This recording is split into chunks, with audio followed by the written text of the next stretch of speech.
آخرت کی کامیابی مشروط ہے کس بات کے ساتھ؟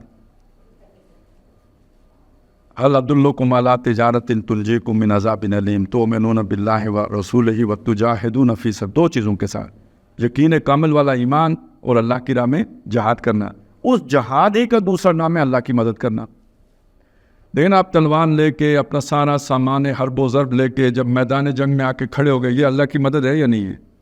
جب آپ اللہ کے دین کی تبلیغ کر رہے ہیں، پھیلا رہے ہیں، پہنچا رہے ہیں، اس میں آپ کی جان خطرے میں پڑ رہی ہے، یہ اللہ کی مدد ہے یا نہیں ہے؟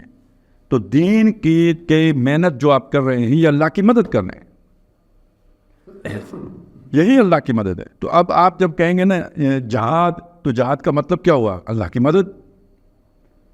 تبلیغ کا مدد کے مطلب کیا ہے؟ اللہ کی مدد۔ اب یہ وہ مدد ہے جو اللہ کے نبی کرنے کے لیے سب سے پہلے کھڑے ہوتے ہیں، پھر جو سننے والے ہیں ان سے کہتے ہیں آپ بھی اس کام میں اللہ کی مددگار بنو۔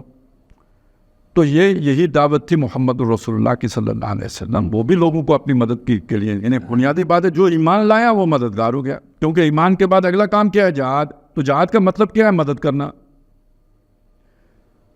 سورہ اعراف کی آیت نمبر 157 میں، آیت تو ایک ہی ہے، اس کافی بڑی ہے، جیسے آیت الکرسی بڑی آیت ہے تو یہ آیت بھی بڑی ہے۔ اس کا جو آخری جملہ ہے فَالَّذِينَ آمَنُوا بِهِ وَعَزَّرُوهُ وَنَصَرُوهُ وَاتَّبَعُوا نُورَ الَّذِي أُنزِلَ مَعَهُ فَأُولَٰئِكَ هُمُ الْمُفْلِحُونَ۔ محمد رسول اللہ کا ذکر ہے صلی اللہ علیہ وسلم۔ رسول نبی امی آئیں گے، وہ لوگوں کو نیکیوں کا حکم کریں گے، برائیوں سے روکیں گے، وہ حلال کو، جو پاکیزہ چیزوں کو حلال کریں گے، ناپاک چیزوں کو جو ہے حرام کریں گے، لوگوں کی گردنوں میں جو توق ہیں وہ کھولیں گے، ہٹائیں گے، جن بوجھوں تلے لوگ دبے ہوئے ہیں وہ ان کے اوپر سے ہٹا کے انہیں آزاد کریں گے۔ بس جو ان پر ایمان لائے گا، فَالَّذِينَ آمَنُوا بِهِ، جو ان پر ایمان لائے گا، وَعَزَّرُوهُ، اور ان کی توقیر و تعظیم کرے گا، وَنَصَرُوهُ، اور ان کی مدد کرے گا۔ تو گویا ان کا ایک مشن ہوگا جس میں ان کی مدد کرنی پڑے گی۔ وَاتَّبَعُوا النُّورَ الَّذِي أُنزِلَ مَعَهُ، اور اس نور کی پیروی کرے گا جو ان کے ساتھ نازل کیا گیا، یعنی قرآن مجید۔ فَأُولَٰئِكَ هُمُ الْمُفْلِحُونَ، یہ فلاح پانے والے ہوں گے۔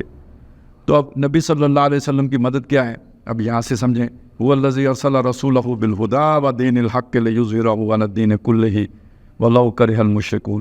اللہ نے بھیجا انہیں الہدا دے کر اور دین حق دے کر، تاکہ وہ اس دین حق کو پورے نظام میں زندگی کے اوپر غالب کر دیں۔ لیکن جو نظام چل رہا ہے اس میں جن لوگوں کے مفادات ہیں، جو لوگوں پر ظلم کر رہے ہیں، جنہوں نے لوگوں کے اوپر اپنے ٹیکسوں کے بوجھوں کا پہاڑ لادا ہوا ہے، جنہوں نے ان کو رسم و رواج کی بیڑیوں میں جکڑا ہوا ہے، وہ مزاحم ہوں گے، نہیں اللہ کے رسول کو یہ کام کرنے دیں گے۔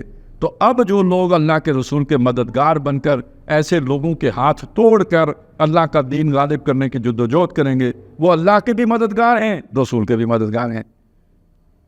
یہ ہے اللہ کی مدد۔ اصل امتحان یہ ہے